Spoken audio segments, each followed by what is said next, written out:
Man city ছেড়ে ১৫ বছরের বিরতি নেবেন গার্দিওলা। আসলে কি তিনি ১৫ বছরের জন্য বিরতি নিচ্ছেন, নাকি তার কোচিং ক্যারিয়ার একেবারেই ফুল স্টপ টেনে দিচ্ছেন, সে বিষয়ে জানব।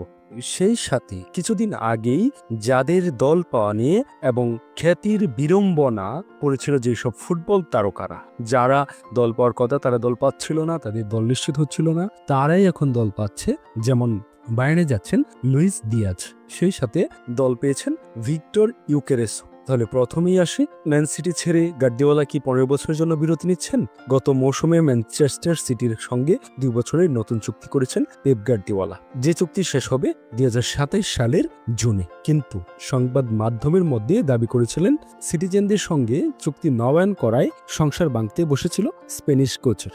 সংসার বাঁচাতে man city coach Guardiola coaching ক্যারিয়ারের ইতি টানার সিদ্ধান্ত নিয়েছেন। সংবাদ মাধ্যমকে তিনি জানিয়েছেন, ম্যান সিটির সঙ্গে চুক্তি শেষ হওয়ার পর তিনি কোচিং থেকে বিরতি নেবেন, যে বিরতি ১৫ বছরও হতে পারে। এছাড়াও তার বার্সেলোনার রাগআউটে ফেরার সম্ভাবনা নেই বলেও উল্লেখ করেছেন। সাবেক বার্সেলোনা ও স্পেন জাতীয় দলের মিডফিল্ডার গার্দিওলা জানিয়েছেন, তার ক্যারিয়ারের বার্সা অধ্যায়ে ফুল স্টপ পড়ে গেছে। জিকিউকে গার্দিওলা বলেন, আমি জানি ম্যান সিটির সঙ্গে চুক্তি শেষে আমি বিরতি নেব। আমি সিদ্ধান্ত নিয়ে ফেলেছি, বলা ভালো, চূড়ান্ত সিদ্ধান্ত হয়ে গেছে। জানি না কত দিনের বিরতি নেব, এটা ১, ২, ৩ এমনকি ১৫ বছরেরও হতে পারে, কারণ আমার একটু থামা দরকার, নিজের দিকে, শরীরের দিকে ফিরে তাকানো উচিত। এই কথাটির মাধ্যমে গার্দিওলা কি ইঙ্গিত দিলেন? তিনি কি আসলে ১, ২ অথবা ১৫ বছরের জন্য বিরতি নিচ্ছেন, নাকি তার কোচিং ক্যারিয়ারের একেবারেই ফুল স্টপ টেনে নিচ্ছেন? আপনি একটু ভাবুন। ম্যান সিটির দায়িত্ব শেষে কাতালুনিয়ায় ফিরবেন গার্দিওলা, যেখানে তার পরিবার থাকেন, যার অর্থ পরিবারের সঙ্গে থেকে বার্সার ডাগআউটে দাঁড়ানোর সুযোগ থাকবে তার সামনে। কিন্তু পেপ জানিয়ে দিয়েছেন, বার্সার কোচ হওয়া আর হবে না, এমনকি বার্সার প্রেসিডেন্ট হওয়ার জন্যও কখনো লড়বেন না। বার্সেলোনা ও বায়ার্নের পর ম্যান সিটির দায়িত্ব নেওয়া গার্দিওলা বলেন, এই অধ্যায় শেষ চিরদিনের জন্য। এটা দারুণ একটা অধ্যায়, অতি চমৎকার, কিন্তু শেষ। আর বার্সার প্রেসিডেন্ট হওয়ার মতো যোগ্য আমি নয়। তারপরেই আসি, বায়ার্ন মিউনিখে যোগ দিচ্ছেন লুইস দিয়াজ।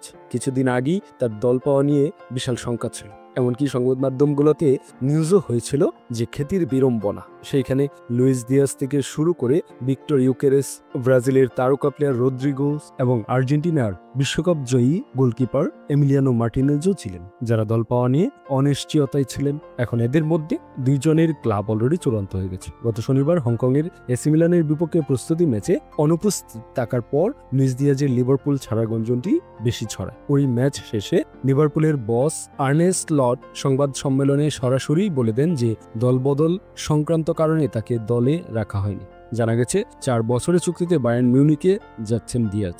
জার্মান জায়ান্টের সঙ্গে ব্যক্তিগত বিষয়গুলো আরও আগেই সমঝোতা হয়ে গেছে দিয়াজের। লিভারপুলও নাকি বায়ার্নের ৭৫ মিলিয়ন ইউরোর নতুন প্রস্তাব গ্রহণ করেছেন।